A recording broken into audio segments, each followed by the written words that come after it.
Hello, everybody, and it is my great pleasure to welcome Haitham Bouamar, who is speaker today. He's currently team lead for reinforcement learning team at Huawei London. Haitham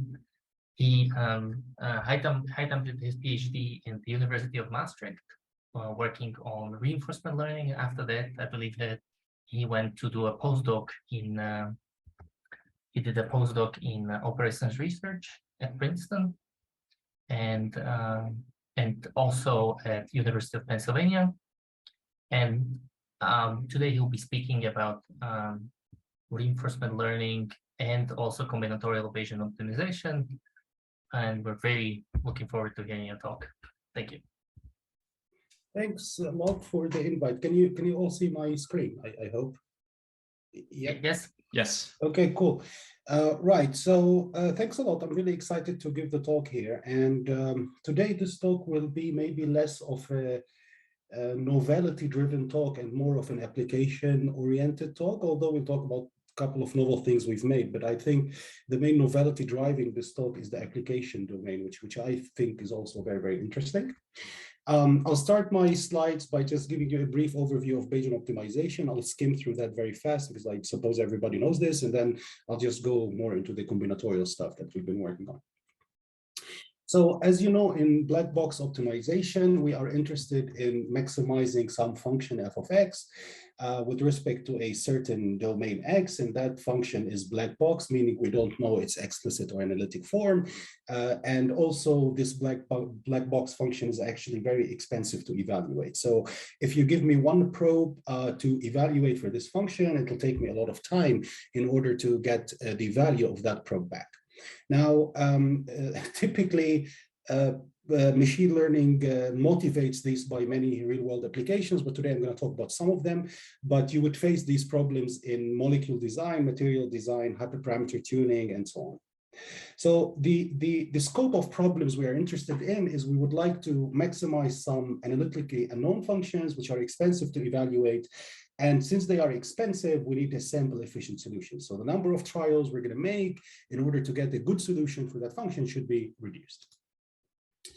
And we're going to do a data-driven solution. So our data-driven solution is going to go as follows.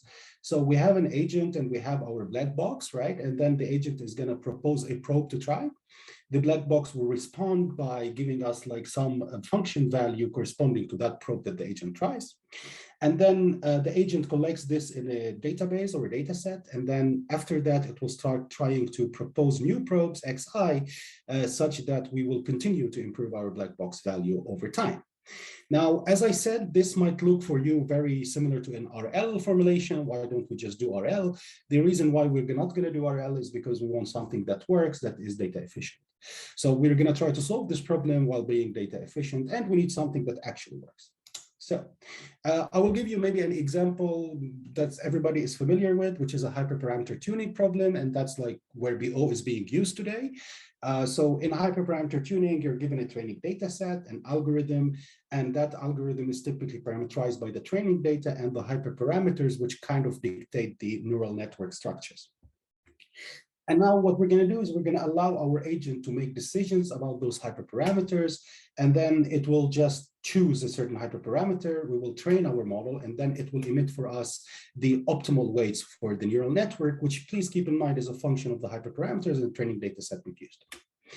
Now we take this and we validate it, and then after we validate it, we use the same weights that we actually just got out of the training algorithm, and then we will take this feedback loss back here, and we'll try now to find a new set of hyperparameters which is better over and over again.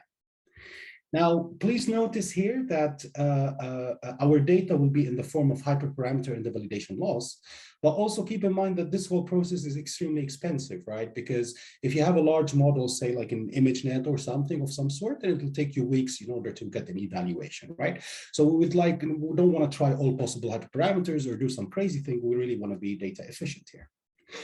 So therefore, we need solvers that can operate without knowledge of the gradients, because the gradients are not known analytically, because the problem itself might not be differentiable because we're assuming a black box, so we might not necessarily have a derivative. We need to be efficient in terms of sample complexities, and we want to determine global optima of black boxes while being data-driven. So for this last part, there is some theory backing my claim, but of course this theory comes under assumptions, so I cannot claim it in general. I can claim it under certain assumptions of what my black box would be. And what could do that is a Bayesian optimization procedure, which is really just a model-based data-driven method, right? So how does Bayesian optimization work? As you all probably know, Bayesian optimization works in two steps, right? The first step, we learn a surrogate model, and the second step, we maximize an acquisition. The surrogate model is a Gaussian process typically, and the good thing is that it quantifies uncertainty, and this uncertainty, we're going to be using it in order to trade off exploration versus exploitation when it comes to the acquisition function. So generically, the Bayesian optimization algorithm has two main steps, and I just give you a pseudocode here. As you see, in the first step, we fit the Gaussian process. In the second step, we just find new data we would like to try. We evaluate them, add them to the data set, and then repeat this process over and over again. Right? So it's just this two-step procedure of fit a surrogate model with uncertainty, use this uncertainty to give me new points, and then after that, loop over and over again. Now, I'll just say a bit about Gaussian processes, because I later would like to talk about different types of kernels that we will use in combinatorial spaces. So I'll just give you a small refresher of GPs. Most of the slides that I'm going to use here are not my slides, and James, Rich were very nice to offer me some of the ideas I could use. And so I thank them for that, and also Nando and Neil as well. So in short, for you who know, it's simple. So a Gaussian process is a collection of random variables. Any finite number of those random variables will become a Gaussian distribution, a multivariate Gaussian distribution. So you have an infinite number of random variables. If you just marginalize out things, then you will end up with a multivariate Gaussian distribution. And a Gaussian process is typically specified by its mean function and its covariance kernel. And this is kind of how we write a Gaussian process. We just write GP, where it has a mean and a kernel kx prime. The kernel is actually dictating the sort of similarity between the input points and their effect about the covariance of the output function. So the way the function is going to change between two input points is kind of dictated or written in terms of this kernel k. So for us, what we really care for from Gaussian processes for this talk is as follows. So if I say that the function is sampled from a Gaussian process, then all I mean that given a finite number of data points, x1 to xn, the outputs y are actually a multivariate Gaussian distribution with the specific mean and a covariance dictated by the kernel.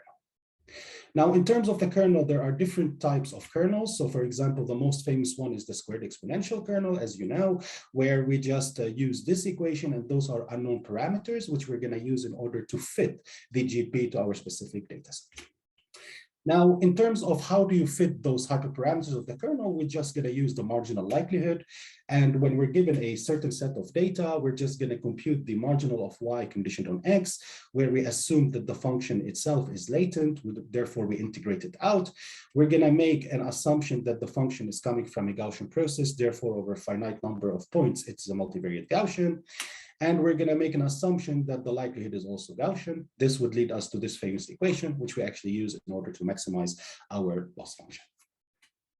So upon doing that, and finding the kernel hyperparameters, the next step is to maximize the acquisition. So that's what we're going to talk about a little bit next.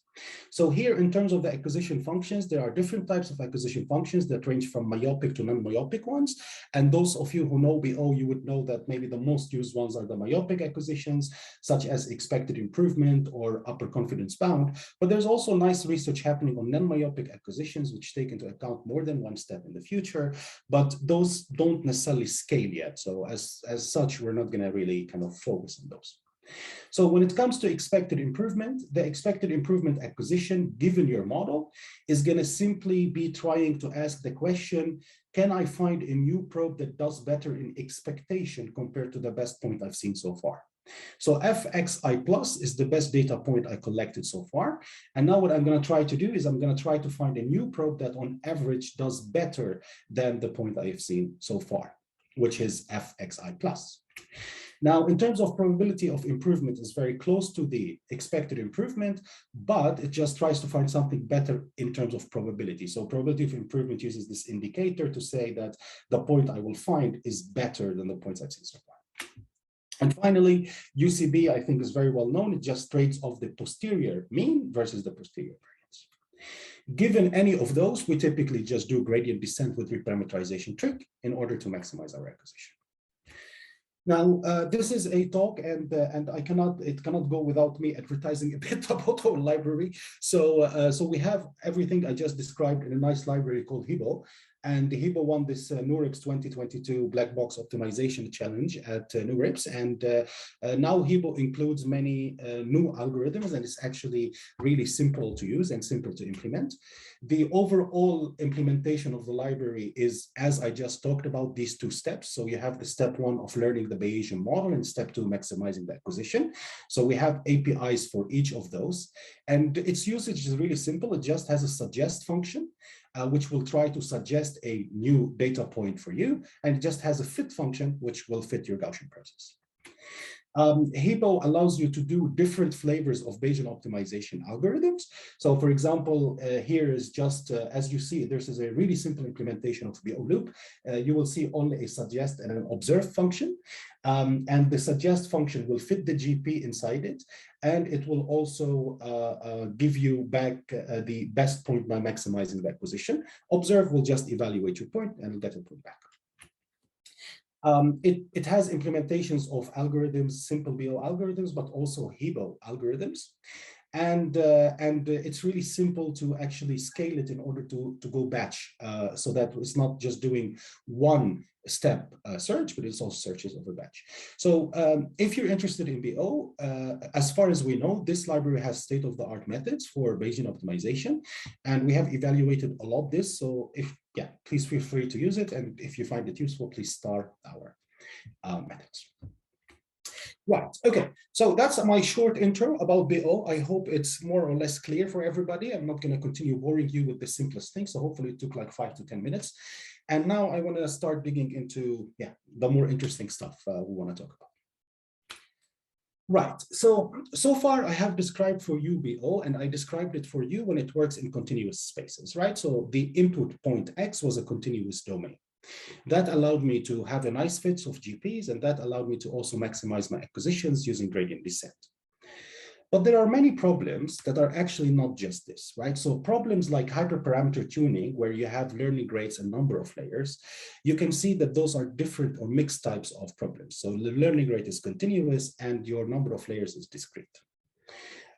Any other standard combinatorial optimization problem like SAT solvers or TSPs, they are also discrete in their nature. So you're going to search over discrete objects and not over continuous domains. And we recently found that some drug design problems like designing the antibodies, for example, is also a special case where you're looking over discrete spaces. So the problem is really same as before, right? Like we have the same thing as before. We want to try to maximize the black box function. We don't know its analytic form, but now the domain X is discrete and not continuous or mixed. So let's elaborate this setting. So let me give you a bit of a motivation for why this setting might be interesting. So imagine our goal is to try to design antibodies for a specific antigen. So imagine I give you a new antigen like COVID, for instance, and I tell you, okay, what's an antibody that could actually neutralize or bind well to COVID, right? So the way you would do this is some people would design the whole antibody, that is fine, but there is really a small region in the antibody which is really interesting, and that's called the CDR region or complementary determining region. This complementarity determining region is what allows the antibody to specify to your specific target antigen. So the antibody itself is a Y-shaped molecule, like you see here, right? Like it's just Y-shaped like that. And it has different regions. So it has a variable region and it has a constant region. So this constant region is typically constant across the antibody, but the variable region is actually what changes, allowing the antibody to kind of become the lock to your key given by your antigen. So really, one important question you can ask is, what should this CDR region or this small region here be, right, that will allow me to hook correctly to a specific target antigen? And now you can clearly see that's an optimization problem of sorts, right? Like I didn't define it yet how it is, but it's clearly an optimization problem. I have many options I can choose from. Each option will give me a different tip of the antibodies, in so to say. And then now this tip will hook differently to the antigen, right? And now my goal is to find the best tip of that antibody to hook to the antigen. So it is optimization, but I didn't define anything yet. I'm going to do that. But you can clearly see there's a optimization nature of things that we're looking for. I also want to mention, please stop me at any time if there are any questions, right? I'm happy to have a discussion rather than me just blathering for an hour.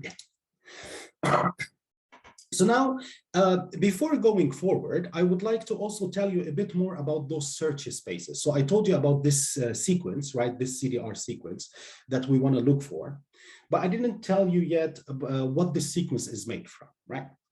Now, what is this sequence? This sequence is really just a sequence of amino acids, right? So this CDR3 sequence I was talking about, right? Those tips here that I was telling you about, those are nothing but an amino acid chain together, right?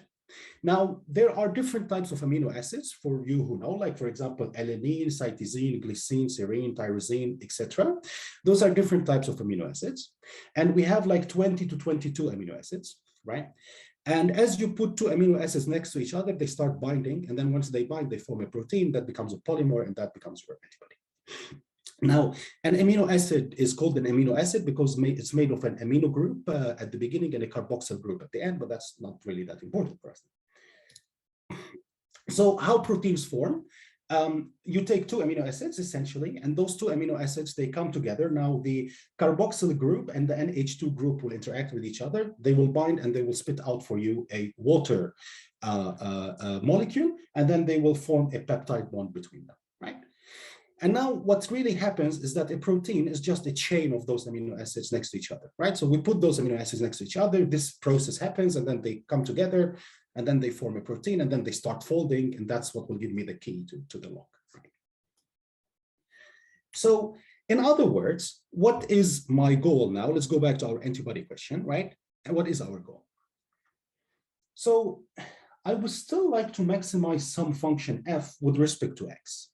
X now is my sequence of amino acids, right? So what sequence of amino acids I should pick that will best bind to the target antigen that I'm interested in, right? So I would like to maximize this function f, which is the goodness of the CDR, right? With respect to the sequence of amino acids that I am working on. Right, so I have these 20 to 22 amino acids. The CDR region we consider is just 11, length 11, right? So it's 11-dimensional kind of problem. And now I want to find the best sequence of amino acids that bind correctly to my antigen. But also please keep in mind that we have certain constraints. So not every possible sequence you create is actually a useful sequence that will bind to your specific target antigen, right? So there are sequences that are not allowed to be made because they cannot be manufactured in wet lab experiments. So for example, if you have a sequence of amino acids with like 7 or 5 and above repetitions, that's very hard to manufacture. And also you might have like hydrophobicity constraints, you might have pH level constraints and so forth. So now in this toy domain that I created for you of antibodies for now, and I'll tell you how we improve it later, we are trying now to find the best sequence of amino acids, which is a string really, that will maximize my goodness of fit. So just a quick question, Haitham, do you maximize over all the possible sequences of certain length here? Yes. We maximize over all the possible sequences of length 11 because we just considered CDR-H3, which is one component of the CDR region, which just had length 11. Now, we are trying to extend this to all the antibody, but then the dimension becomes very big, like I think 500 or something. It becomes kind of big. And that's where, for example, what Julius was deriving would be very useful because it's kind of trying to do high DBO in a sense, right? Right. Mm-hmm. Thanks. Yeah, but for now, this is the simple setting, so to say. So, yeah. Any other questions, comments? Okay, so now let me translate this problem more into kind of a closer to what people talk about in biology or chemistry. What I'm really looking for is I want to find the best CDR region, right? CDR3 sequence, right? That will minimize the binding energy. So this binding energy is a property. So it's an affinity property of how well your antibody is binding to your antigen, which is a function of the CDR sequence I'm proposing, right? And the antigen that I'm given. So for example, you're given a certain antigen, now you propose your CDR region, and then it binds or it doesn't bind, you measure that value, and then you get the feedback. And also, please don't forget that we have our constraints that I just talked about, like pH values, hydrophobicity, repetitions on amino acid numbers, and so on. Now, the problem here is that the binding energy is very expensive to evaluate, right? So because it might involve a wet lab experiment, and if it involves a wet lab experiment, that means you need to wait weeks before you get and spend a lot of money. And two, I mean, clearly these things are not differentiable in CDR sequences because, CDRs are discrete. Like we have a sequence of amino acids, so we can't really do gradients here anyways. So the question then is, okay, good. Why can't I just use my BO tech that I just described before, right? Like just apply what I just talked about in the previous case. While in principle you can, there are two problems you will face, right?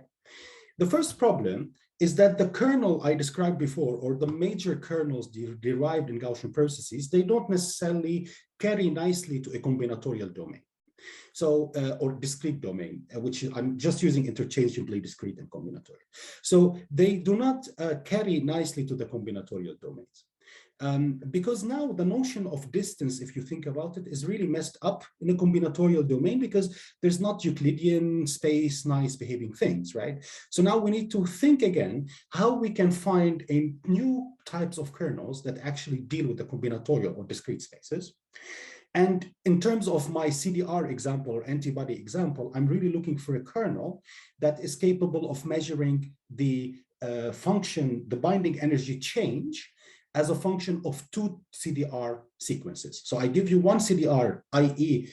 a sequence of amino acids. I give you another one where I mutated maybe one or two or a couple of components. And then I want to see if those are close or far, how does my binding energy change, right? Because if I can do that, then I can fit a GP model. So that's the first problem we need to handle. And the second problem we need to handle is how do we maximize our acquisition, right?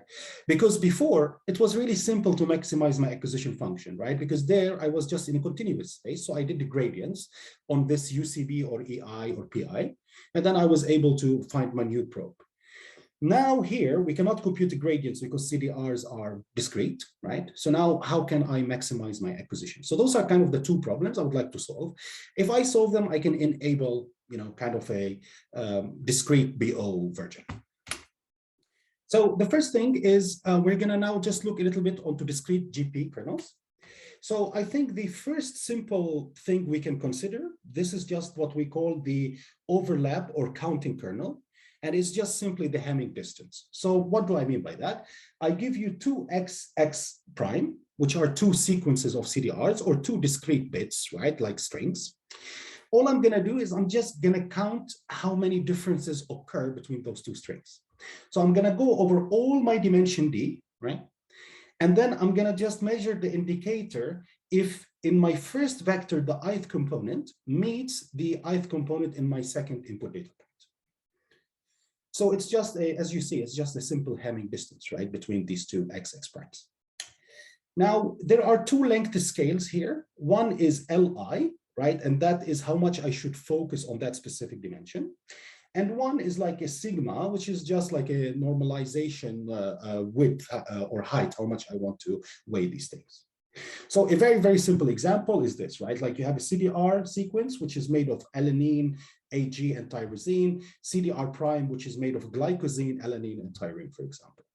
Now, if I want to measure the kernel here, all I will do is I will just say alanine versus glycine, then they actually don't match, so the indicator is 0. So you get the first 0 here multiplied by L1.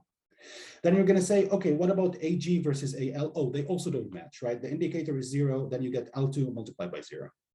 And then you look at the third component, you say, oh, the TY match, so that's L3 times 1, right? So it's really just taking into account the active components.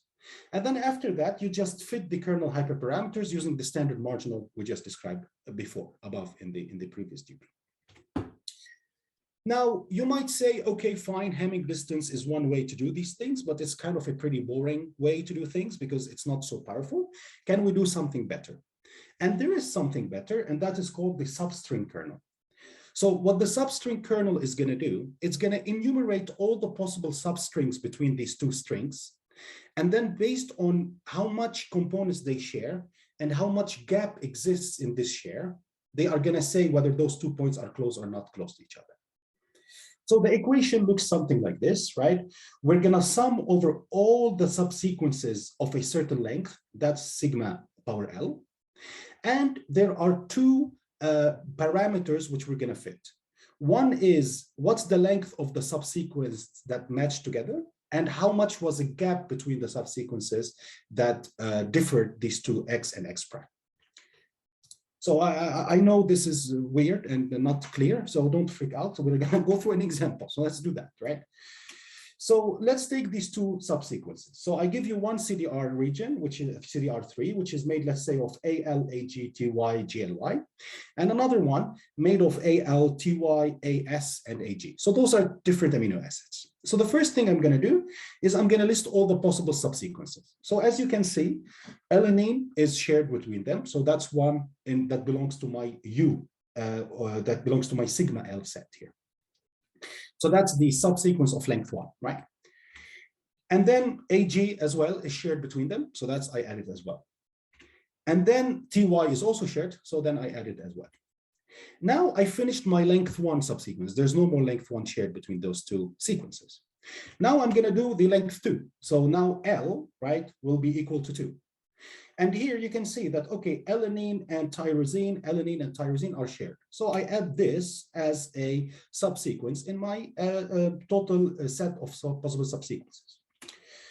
Then I also say, oh, look at ALAG are also shared, right? And then I'm going to also add them here. And now this is the set of all my possible subsequences that are available in this between these two CDRs of length 1 and length 2. Now, please notice that ALAY, right? ALTY, right? Versus ALAG, they are slightly different because if you look at ALTY, you would see that there might not be a gap here, right? But if you look at ALAG, you would see like 1-2 gap between them, right? So it's not fair, so to say that those are very close to each other, right? Like it depends how many gaps of characters exist between them, right? So that's where this theta gap will come in, right? So now in order to compute the CU, let's take one of the subsequences, which is, let's say, ALTL, right? And now let us be interested in actually looking at this ALTL. So first of all, theta m to the power cardinality of u, in ALTL, it's just the sequence of length 2, right? So it's going to be theta m to the power 2, right? So because it's a sequence of length 2. But now notice that ALTTY, they have a gap between them of 1, right? So that's why now we're going to, in theta gap, it will be raised to the power 1 because it's a function of the gap. So in other words, this kernel is saying how long things are and how much far, or what's the gap between them. We can do the same, for example, for the others. And then once we do that, then we can compute this CU prime, right? And for ALTL, in my example here, it will just look like theta m to the power 4, theta g. Those are unknown parameters. I will maximize my marginal to find them. Yes. Okay, Ilya, I think you had. Yeah. Yes. So sorry to interrupt you. We have a question from Kevin in the chat. Yes. So why is TY-AG missing? Is it a redundant degree of freedom? Why is, let me see. Why is what, sir? TY dash AG. Oh, it shouldn't be missing. It should be here. Yeah, I just forgot about it. Yeah, I think it should be available as 1, 2 length 2 subsequence. That's correct. Yes. Yeah. Yeah, so we just need to list them all. Yeah, I think I just missed that part, but you're right. You should how computationally it's expensive to build this set of yeah. sequences? So you're right. This is not a very scalable thing because typically you need to list all the possible length L subsequences that are available. So it's not really very scalable, right? Especially when dimensions go high, right? However, there's a dynamic programming formulation of this. Which is a little bit more scalable, right? So, my simple example does not cover that, but there's a smart way to implement it, and it will be a little bit more scalable. But it's still not very scalable, I have to say, but better than what I just described. Sure. Good. Okay, so now, given I introduced these two kernels for you, right, which is the Hamming distance kernel and this substring kernel. Now I will just go and talk about the acquisition maximization. So we kind of proposed some notion of similarity in discrete spaces. Now, what about the acquisition maximization? Now, in principle, right, if you look at the acquisition problem, yeah, you would realize that this acquisition problem is a discrete problem in its own, right? But alpha is not expensive to compute as the true black box function f, right? So in principle, you might say, okay, I could actually use any off-the-shelf algorithm, right, that is capable of doing discrete optimization, like local search, genetic algorithms, related annealing, particles. You just use anything you would like here, and then you find your new X point. Now, while this is true, we have to keep in mind that we are basing our decisions on a Gaussian process, right? So we are computing the posterior of the Gaussian process. Based on the posterior of the Gaussian process, we are now trying to kind of extrapolate in order to find better and better points, trading off uncertainty, exploration versus exploitation. Now, the problem is that in discrete spaces, because there's not much structure, Gaussian process fits are not very good. Like, what I mean by that is they might do well near your data, but as you start going a little bit farther from your data, you get big degradation in performance, right? So performance is not good. So what we're going to do now is we're going to use the same concept people created in Turbo, which is called the trust region, right? We're going to introduce a trust region now, such that I will try to find a better point around where I believe my Gaussian process is a good fit, essentially. So in other words, rather than just maximizing alpha, right, I'm going to maximize alpha such that I stay within a trust region around the best point I've seen so far. So I have my best point that I've seen so far. I'm going to define a trust region around it, which is in our case just a simple Hamming distance or a cube trust region. So the way we define it is by just taking a row different possible mutations of my xi. And then within that trust region around the best point I've seen so far, I'm going to try to find a better point, right, to go on. So the reason for this is, one, it'll make things a bit faster because the search is much narrower now. It's just over a row number of possible mutations that you can do to your variable x.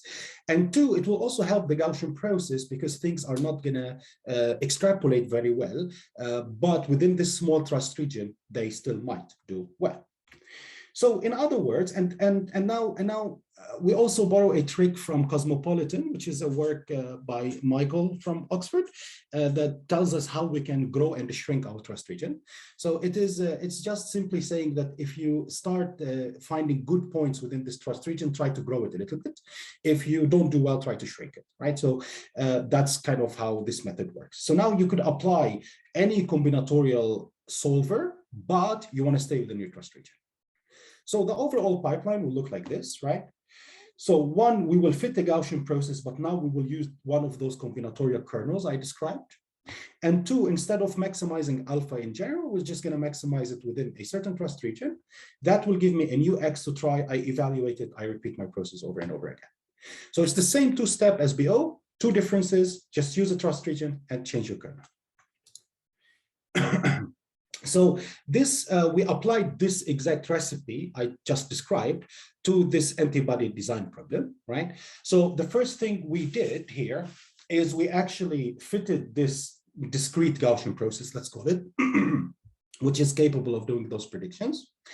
And then given that, now we are going to try to maximize our acquisition function to trade off exploration versus exploitation. And now when we maximize, we try to find the best molecule or the best CDR region within the trust region that I just described. Now, what's interesting is that the people who we spoke to from biology, who are also co-authors on the paper, they actually like the idea of trust region a lot because they thought this is similar way to how they design antibodies today. Because they take a given antibody and they start mutating simple bits inside it. It's not like they create a new antibody from scratch, right? So this concept of trust region is kind of very similar to what they have in mind. So here are some of the results, right? So we applied this problem to this antibody design. We got this paper published at Cell Reports, which is kind of one of those conference journals for these types of works. Now, what you see here is you see different names, one ADQA, one FBIX, one H0DC. What are those? Those are different antigens from the protein database bank. So there's a big database bank with different antigens. These are their names that are given there. On the x-axis, you see how many protein trials we made. And on the y-axis, you will see the energy that is incurred for this binder. Remember, we want to minimize the energy, so lower is better, right? And then you also see 3 horizontal lines. So those horizontal lines, they correspond to good binders, right? Super good binders and super awesome binders. So what the difference between those is the level by which the binding energy you arrive to. So the lower it is, the better the binder, so to say. And we do a big comparison, I would say. So for example, we compare, our method is called AntBO. So we compare the SSK kernel, we compare the Hamming distance kernel. We also use the protein BERT as a warping function. So we pre-trained a protein BERT and used that as a warping function and did in the latent space of the protein BERT BO. We also use turbo, combo, HEBO, genetic algorithm, and random search. Now, what you can get from those, without digging into the exact numbers, I guess, is that AntBO with the SSK is doing really well, and the AntBO with TK is doing really well. And when I say really well, it turns out that we can get to very good binders in about 85 trials. So that's why we call it towards real world antibody design, because the limit, I think, today is 50, if I'm not mistaken, that you could do in a batch, right?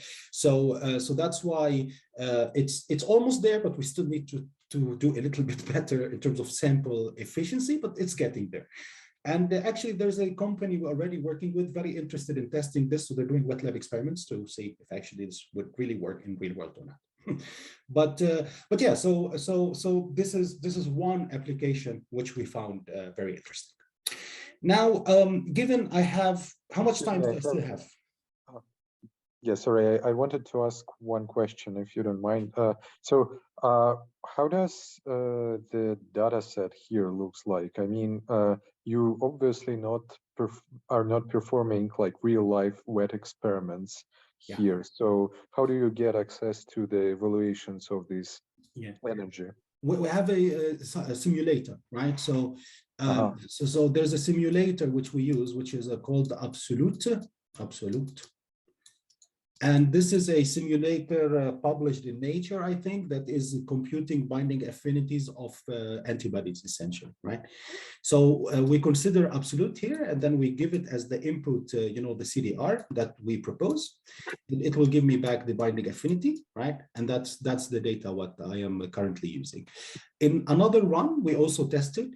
What we actually did is we tried to use something. This was a collaboration with the university. We went from CDR, then we went through AlphaFold. That gave me the 3D structure. Then I passed that to FoldX. And then I get my binding energy. Mm-hmm. And then, so yeah, in this part, I mean, we are really agnostic to the way we compute the black box function, right? Now the guys that are trying to do the wet lab experiment, they're actually going to do instead of absolute, or this pipeline is going to be a wet lab, right? So. Yeah, this I understand. I'm just curious, like how to evaluate this kind of algorithms, because well, obviously it's very hard to get access to real wet lab experiments, and nobody will allow you to run like potentially good algorithm on real people. So yeah, yeah. Yes, I agree. So you're totally right. Yeah, I agree. I mean, for this study that I show here, we use these kind of simulators. Right? Okay. And the biologists they find this convincing, right? Yeah. So this is a good point that I also wanted to speak about a bit. This work is not only us, right? So this work has two doctors on it, like medical doctors, right? And also a research team at the University of Oslo Medical Hospital that is actually working on antibody design. So yeah, it was them that kind of told us this is okay or nonsense of what we've done, because yeah, we don't have much experience with the antibody world, right? So they found it convincing, and that's why ultimately it got into this Cell kind of journal, right? Because of that. Okay. But you're totally right. There's still one step to validate in real world, and that needs to be done. And the hope is that, yeah, if it works, then we can get something good out of it. But now we run the wet lab, but or try to run the wet lab, I would say. But we haven't in this study. One last tiny thing. In these plots, did I understand correctly that the Hamming distance kernel and the substring-based kernel, they are both good? Yes. Okay, and more or less equally good. More or less equally good, maybe with a bit of favor in the SSK side. But yeah, I mean, generally, maybe you can use any, both will be fine in this specific problem. I would like to mention that I don't want to sound unfair to Protein BERT, right? It's just that I don't think we necessarily fine-tuned it enough to get a good warping space. So it is, I believe, we didn't try this, but I believe if we fine-tune this further and further, maybe for a couple of more weeks/months or something, then we are able to actually get this green line maybe to also do well, right? But we just kind of didn't do maybe a lot of fine tuning. That might be one of the reasons why it kind of underperformed here. Yes, thank you very much. Of course, yeah, no problem. Okay, right. So I just described for you now how I can deal with discrete spaces, right? Now, the last part I would like to talk about, and this will allow me to make the jump to the EDA, which is the chip design kind of questions, is that how can I deal with mixed spaces, right? So the way we deal with mixed spaces is really very simple. What we're gonna do is simply just combine, right? Do a product kernel over both spaces. So as you will see here, we're gonna combine the continuous part and the discrete part, right? And for the continuous part, we're going to be using a continuous kernel. For the discrete part, we're going to be using a discrete kernel. So an RBF matern for the continuous part, SSK, TK, or SSK for the discrete part. And then in order to fit my hyperparameters, I'm just going to maximize my marginal as I used to do before. Now, when it comes to the trust region, to the acquisition maximization, there's also a final tweak we need to make, because now we have both discrete and continuous. So we need to deal with both of those two. So what we're going to do is we're going to do alternate, right? So we're going to alternate the optimization between the discrete and the continuous. And the way we're going to do that is we're going to introduce two trust regions. One is the trust region that I just introduced in the discrete case. And the other is just the trust region that's typically introduced in Turbo, which is just the trust region around the best continuous field you have seen so far. And then in order to optimize this, we're just going to do a kind of a alternating optimization procedure. So first, I'm going to kind of do a projected gradient method while fixing my discrete variables, i.e. find the continuous domain. Given the continuous domain variables, now I'm going to just do a discrete local search or some sort of a genetic algorithm or simulated annealing over the discrete variables. Now, where is this important? So here's the, I hope I have enough time for this, but let me talk to you a little bit about this other application, which is actually really interesting. So what I show you here is a chip design pipeline, right? So this is how you might design your chip, right? So you can go from system specifications into the chip, and you pass through many steps that are all really annoying steps. One of the steps that you pass to is something called logic synthesis. Now, logic synthesis is a really important step in the chip pipeline, because what logic synthesis will do is it will convert your description of the circuit in a pseudocode, right, to Boolean gates that actually describe what your circuit is supposed to do. So logic synthesis synthesizes the logics of the circuit. The way logic synthesis works is that you start, kind of your description of the circuit. You will form something called an AIG graph. So an AIG graph is an AND inverted graph. The AND inverted graph is a graph where every node on this graph is either an AND gate or a NOT gate. And there are proofs that you can describe any Boolean function using an AIG graph. So this is a very universal kind of description. Now, the AIG graph, when we deal with circuits, is actually humongous. Like, it can be up to billions and tens of billions of nodes. And therefore, you want to actually, before you synthesize something, before you manufacture it, you want to shrink this graph. So you want to apply operators on this graph that will allow you to shrink this graph, where you don't change the Boolean behavior, but the graph is smaller, so you can reduce its area, you can reduce its time delay, and so on. So that's why what we're typically equipped with is we're equipped with a bag of algorithms. And those algorithms are operations we can execute on this graph. So for example, we can refactor the graph, we can resubstitute certain nodes in the graph, and we can do other things. Now, those operators, they are very nasty operators. And when I say nasty, I really mean nasty. Like, it's not like, this is not a toy debate, this is a real world problem. And let me tell you, this is an operator. So the operator is actually a big chunk of C++ code, right? That, that's what people use today in the business use cases, for example. And now our goal is to actually be able to find the best sequence of those operators that will give me the shrinkage of this graph. So here I show you an example of this operator. As you see, it is, C++ code.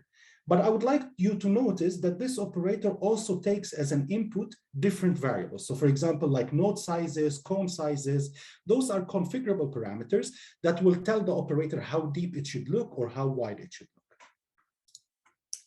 look. Our goal now, right, is to actually find the best sequence of operators. So we would like to find the best sequence of operators and their corresponding parameters, right,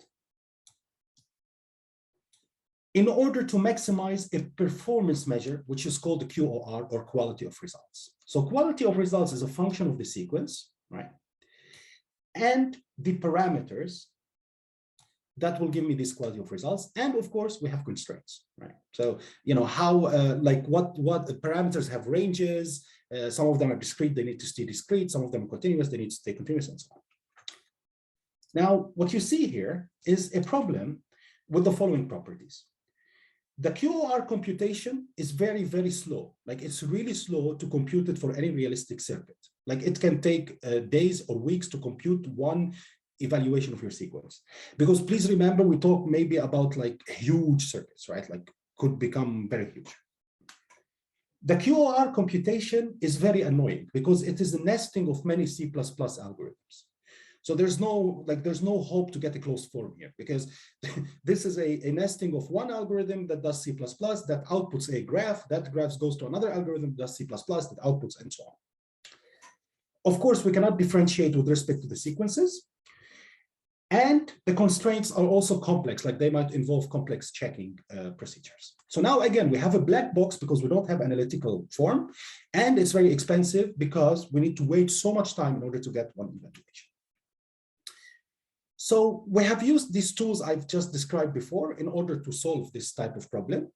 And we participated in a competition, which is called the EPFL Combinational Benchmark Suite. So this is a competition from the domain experts that do these types of problems.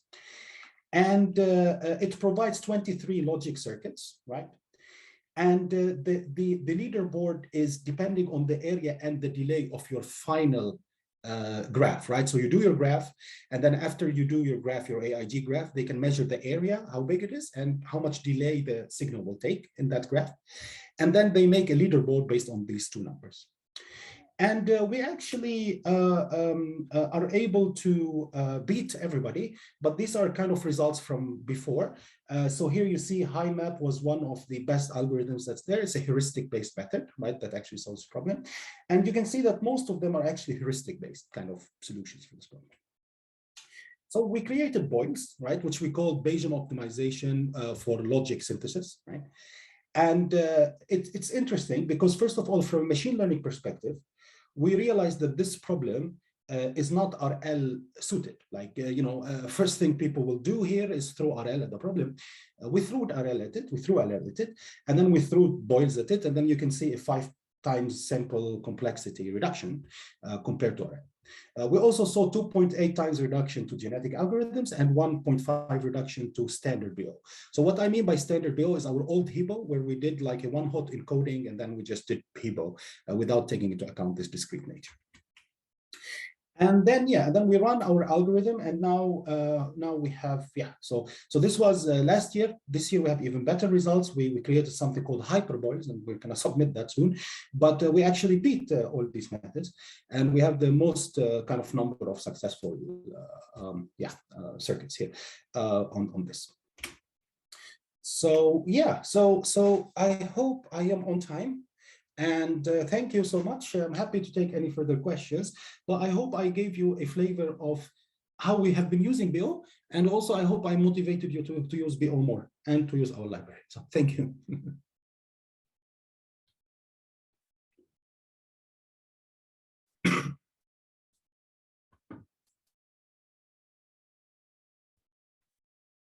Thank you, Haitham, for the great talk. Are there any questions from the audience? I have a question in the meantime. So can I ask you about this protein, so this antibody design? I'm not sure if I got it. How do you exactly define the trust region? So the trust region is really simple, right? So we find the CDR3 that did best for us. So we call it CDR3 plus. So that's the CDR3 with the lowest binding energy so far, right? So we're in the loop, that's the lowest one. And now taking that, around this, we have this parameter rho. Now this parameter rho is the hop distance. Like for example, it could be 1, 2, 3, whatever. And 1 means that we're gonna define a cube, right? Which is just a 1 hop distance around this CDR that we have used, right? So for example, if this CDR is length 11, let's say it had alanine, glycine, whatever, blah, blah, blah, blah, blah, right?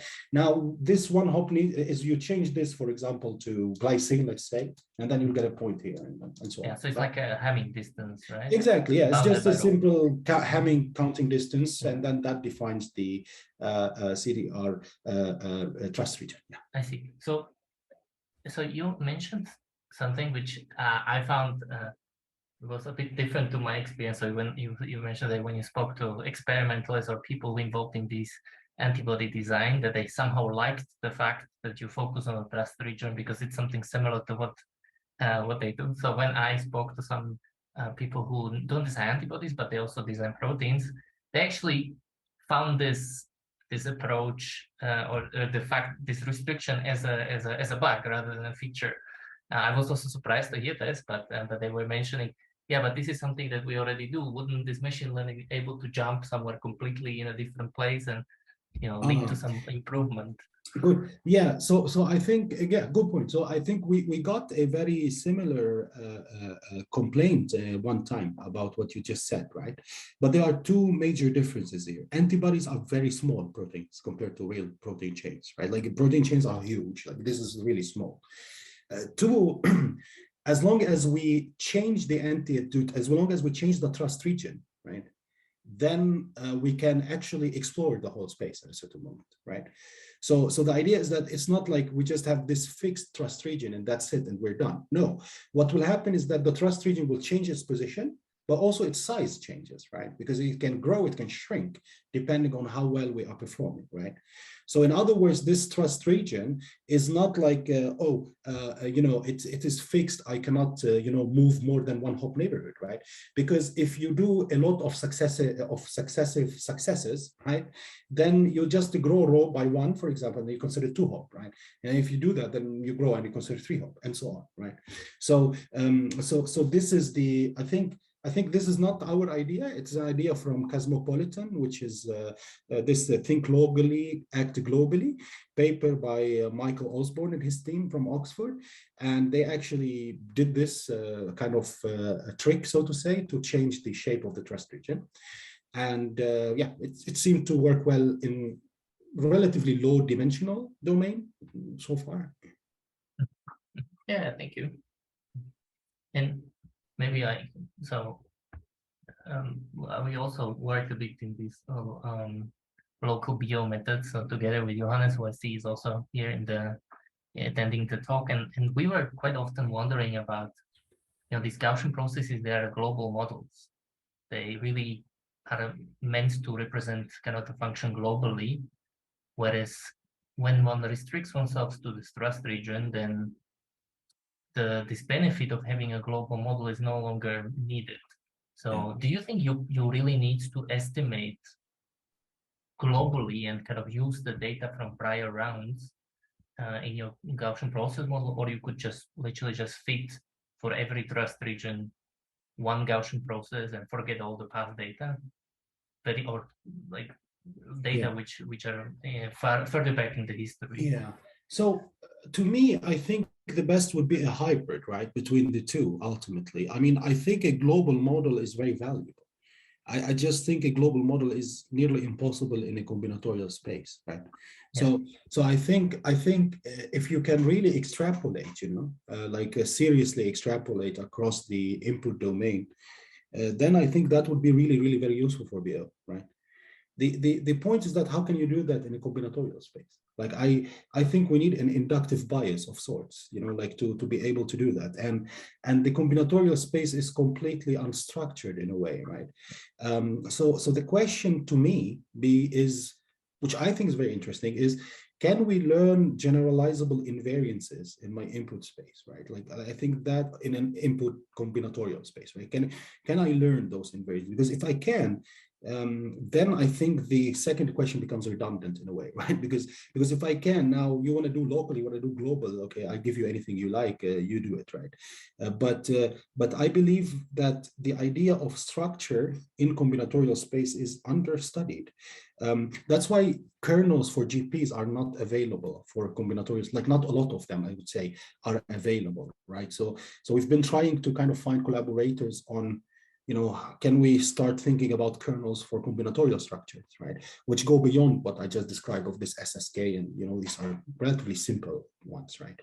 So how to do that, I don't know, but I believe we should have structure, or we should at least induce the structure, or learn it maybe. I don't know how to do that, but definitely interesting question. So I agree with this. With this point. Yeah. I mean, maybe we can pause the recording now and let's pause the recording.